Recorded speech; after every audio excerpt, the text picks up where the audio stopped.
Chapter 2. The Ambition.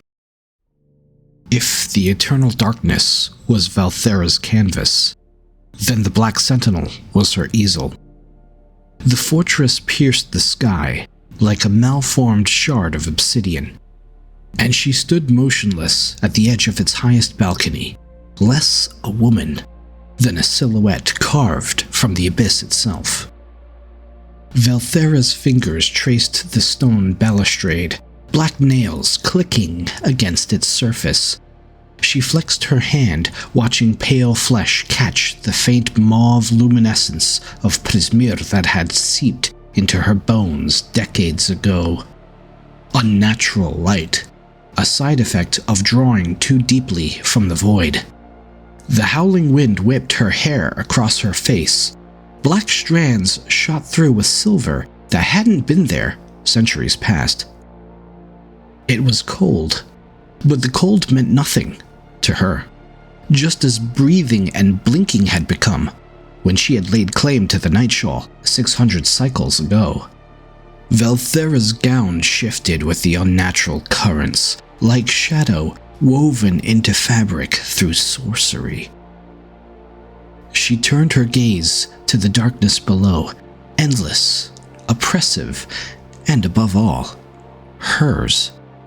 The witch's dreadful crimson eyes cut through the void easily. She could see the village lights flickering at the edges of her curse, pathetic little fires trying to hold back eternity. Her mouth curved into the ghost of a smile. They thought the wards would save them. They always did. Let them huddle behind feeble protections. Let them dabble in the dust of dead magic. Let them carve their runes of desperation. The people of the Nightshawl scurried below like insects, pawns, playthings. She watched generations live and die under her curse, each one bleating the same desperate prayers their grandparents had. Lift the darkness. Arin's light guide us.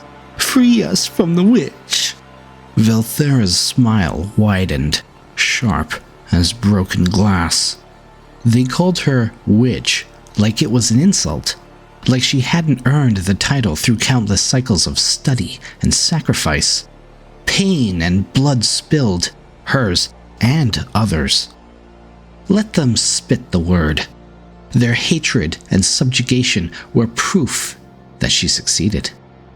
Their fear hummed through the curse itself, feeding it, strengthening the binding she'd woven into the land. Every trembling prayer, every nightmare, every child taught to dread the dark, it all circled back to her, reinforcing what she'd built. 6 centuries had passed since she pulled the Nightshawl across this realm. 6 centuries of perfecting her work. But this was only the beginning. Her gaze drifted toward the horizon where her dominion bled into the corrupted lands beyond. East toward the Witherblaze, south toward the Drenchmire, and further still. The Nightshawl had been her proof of concept, a demonstration that one realm of the ninefold fracture could be weaponized against the others. 600 cycles of refinement, and now she understood the mechanics perfectly. How mortal suffering could be harnessed, how despair calcified into something permanent and exploitable. Velthera turned to the south to survey the ruins of Owasivros, Kolsheda's city. Once it was the jewel of Danetta, sitting on the very tip of the metropolis they once called the Crystal Coast. There were airships large enough to be buildings in their own right, marble avenues wide enough for processions, and towers of glass and crystal that caught the light like prisms. The Brazilian War had ground it all to dust. Velthera's mouth curved. She hadn't lifted a finger when the Rhine came to destroy it. She simply watched Kolsheda's precious city collapse under the gravity of its own hubris. And when the smoke finally cleared, nothing remained but rubble and ash. Good. Now the ruins lay under Velthera's shadow, overgrown with creeping darkness and half-forgotten memory. A warning. A trophy. Proof that even the mightiest could fall. Velthera then shifted her body to the west, and that's where her attention lingered most when she spent time on the balcony. The Umbral Dream rose from the sea like a broken tooth. The island was desolate, a jagged bowl of rock where inky blackness poured from a fracture at its center. Veins of dark magic snaked up from the depths, bursting through the stone and spiraling into the sky. 600 cycles, and the sight of it still awed her. The Umbral Dream was her masterwork's beating heart, and soon, very soon, it would do more than sustain merely the Nightshawl. It would birth something magnificent. Velthera turned from the balcony. The hem of her gown whispered across the stone as she passed through the archway into the Black Sentinel's oratory. The huge chamber stretched wide and high, with black stone walls marbled with veins of dark crystal that glinted faintly with violet hue. There were no torches or braziers, but light filled the oratory anyway, radiating out from the center. There, suspended above a pentagonal tabernacle, hovered a dark crystal roughly 3 meters in height.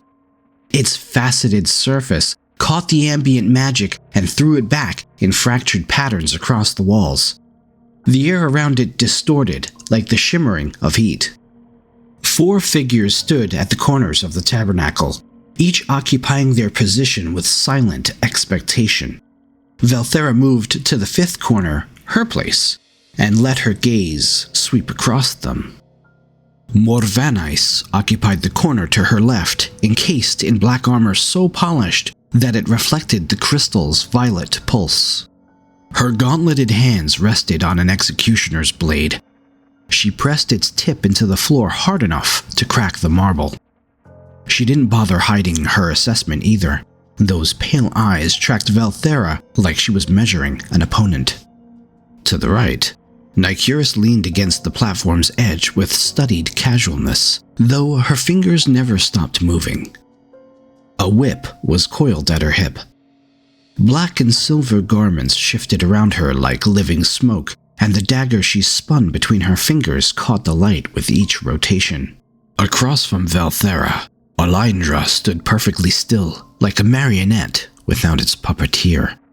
Her hair hung with wet strands over sunken eyes, and her gown puddled around her feet like she just dragged herself from the ocean floor. And Zoraith. Velthera's gaze remained longest on her. Zoraith barely maintained a woman's shape. Shadow bled from her edges in writhing tendrils that dissolved before touching the floor. She had no facial features to speak of, only her teeth showed. And even those were silver points in the void where her mouth should have been. "Reaffirm your covenant," Velthera said. "To me, your denmother, and to the Nightshawl's eternal design." The response came in perfect unison. "Velthera a Myr'ides kanai falvir Zetharian." As one, they bowed their heads. Even Zoraith's formless silhouette dipped forward in acknowledgement. Velthera allowed herself a small smile. Obedience was expected, yes, but every repetition of those words tightened the binding she had woven into their pact. Language was power, and the ritual reinforced it. They thought they served willingly, but the covenant ran deeper than will. She reached toward the crystal, fingers hovering just above its surface. Threads of prismir art between the prosilium and her palm, warm and electrified. She could feel the crystal's redrawing of the filaments of power running deep below her, redirecting toward the Black Sentinel into the crystal like a siphon. "The severance is nearly complete," she said. "The ebon crystal is already drawing Prismir from the other realms." Her eyes flicked up to meet theirs. "The Myr'ides across the world will sense the disruption soon, if they haven't already." Myr'ides scoffed. "Let them sense it. Let them come. We are the strongest among them." "No," Velthera's voice cut sharp. "They're blind to our design. That's our advantage. We act before they unite against us." "I sensed Aira's return from the fault fire 4 turns ago," Nightshawl said. Her fingers steadied on her dagger. "Near Fault Shadow Village. But since then, nothing. No presence. No resonance from the crystal." She tilted her head, eyes narrowing. "Is she hiding? Waiting? Or did she fail? And now she's too frightened to face us?" "She has it." Velthera's voice cut through the speculation. "She has the worm's crystal dagger. I would know if she failed." "Would you?" Nightshawl smile sharpened. "Our witchlings have surprised us before. They are such fickle things." "Blind confidence is a perilous wager, Den Mother," said Orlindra. "when set upon the frail shoulders of a mortal wretch who doth tread into the gaping maw of the Worm Mother." Velthera's glowing red eyes flicked toward Orlindra with barely concealed irritation. Orlindra shrank slightly. Myr'ides let out a low chuckle that echoed off the stone. "Your pet shows promise, Den Mother, but she's mortal, newly trained. We, on the other hand, have honed our craft for millennia." She raised a gauntleted hand toward the others. "To place such faith in the girl while your bonded sisters stand ready feels unwise." "Like an insult, you mean?" Velthera's eyes locked on Myr'ides. "Say what you actually think." The sisters all fell deathly silent, but the Night Witch's smile didn't falter. "If you prefer, yes, it is an insult." "Then bear it." Velthera's tone went cold. "Aira has been prepared for this task specifically. Each of you has trained her. Every skill she's mastered has led to this moment. She knows the crystal. She knows the mountains of the Myr'ides. And she succeeded where sending any of you would have failed." Myr'ides' jaw tightened and a vein bulged at her temple. But she said nothing. Velthera let the silence stretch, then asked quietly, "Which among you could slip into the Worm Mother's mountain stronghold unseen by her, No one answered. Myr'ides' armor was far too loud. Nightshawl relied on subterfuge, but it was useless against a creature older than kingdoms. Olindra's presence announced itself through suffocating dread, and Zoraith, well, the living shadow could do it without raising alarm. But Zoraith already commanded the Voidkin. She already held too much sway over the infrastructure of the Nightshawl. Give her the crystal as well, and, well, the balance of power within the coven would shift dangerously. No, better to keep her exactly where she was. "Exactly," said Velthera. She turned back to the crystal. "A witchling is small, unremarkable. She can go places we cannot. To them, she's a simple rune runner, one of the dust dabblers, scouring for trinkets and shattered fragments of a world long dead. We labored most carefully to make her nothing." Zoraith's voice slithered through the air. "Cloaked her, trained her, bestowed upon her the rune runner's mark, so she might walk amongst them, unremarked. Just another dim ember, lost amidst the coals. They never look twice at their own." The smirk on Myr'ides' face died. And if she has the crystal, you think the Worm Mother will simply let it go? The moment Kolsheda wakes and feels its absence, she'll hunt it. She won't stop until she has it back. Velthera snapped to her. You will not speak her true name here.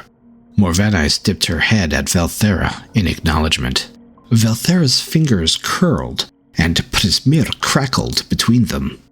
Even hearing someone else utter the name, even thinking it, made fury coil tight in her chest.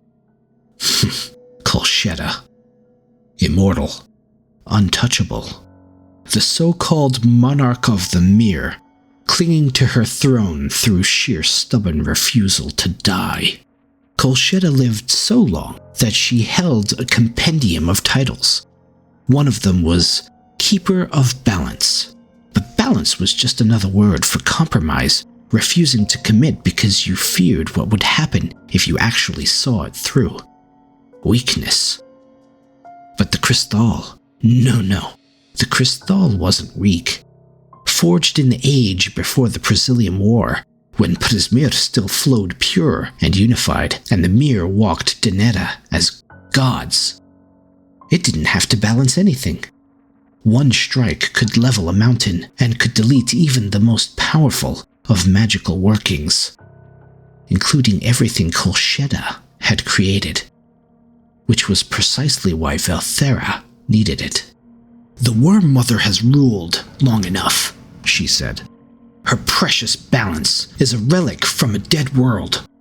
Deneta has already changed, yet she clings to her illusions like a child clutching a broken toy.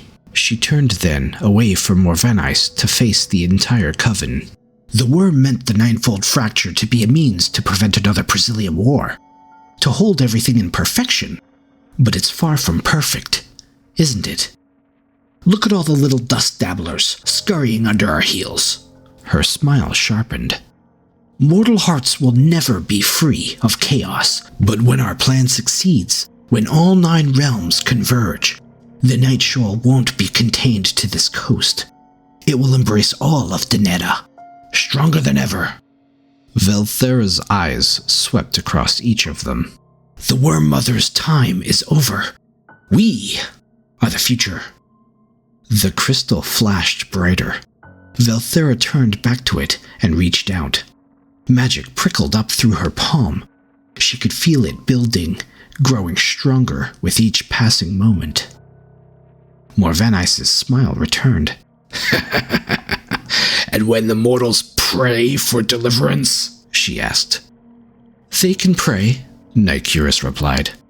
But we'll ignore them, just as thoroughly as the old gods did to us. They won't pray, Velthera interrupted. Her voice was sharp with certainty. They won't be able to. The Nightshawl will hold them all in perfect stillness. Velthera saw Alindra's expression transform into a hungry smile, and she knew what was playing out inside her night sister's head. A feast of souls frozen in torment, unable to scatter or flee, or even scream their suffering into the void. Eternal darkness embrace us, Velthera intoned. The other witches answered as one, their voices weaving magic into the space between the words where the Nightshawl dwelled. The crystal flared in response before falling still. The crystal's Ilir is bound to us once more. We are done. Return to the night, she ordered. One by one, her sisters departed, and then Velthera was alone with the crystal. Her thoughts swirled like the mists outside her tower. Kolsheda. The name alone burned in her mind, a constant reminder of the slight she could never forget. She'd once stood in Kolsheda's shadow, a protégé, brilliant, ambitious, destined for greatness. Velthera had believed, genuinely believed, that one day she would rule at the Worm Mother's side as an equal, perhaps even as her successor. Instead, she'd been sent to the coast, far from the peak of Worm's Vein where Kolsheda oversaw her grand design. It was a punishment disguised as responsibility. The coast had been long broken, scarred by war and plagued by instability. It was exile. She could still hear Kolsheda's voice from that final working at the top of the mountain. She could still feel the threat behind her distant, cold tone. You have ambition, Velthera, but ambition without balance is chaos. You will learn this lesson in the Nightshawl, or you will perish by my hand or your own. But Velthera hadn't perished. After all, she had turned the Nightshawl from a wasteland into a weapon. She had bent the curse to her will and wove it into something sustainable, self-perpetuating, beautiful. And now, she stood closer to absolute power than the Worm Mother could have ever imagined. So why did the doubt still cling to her?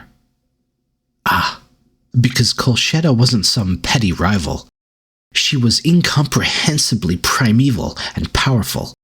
Velthera had seen her shatter mortals with a single utterance, and unmake emperors who thought themselves invincible. The threat of perishing by her hand wasn't simple rhetoric. Many had tried to challenge the Worm Mother directly over the millennia. None had come close, which was why Velthera had never been foolish enough to try. Direct confrontation was suicide.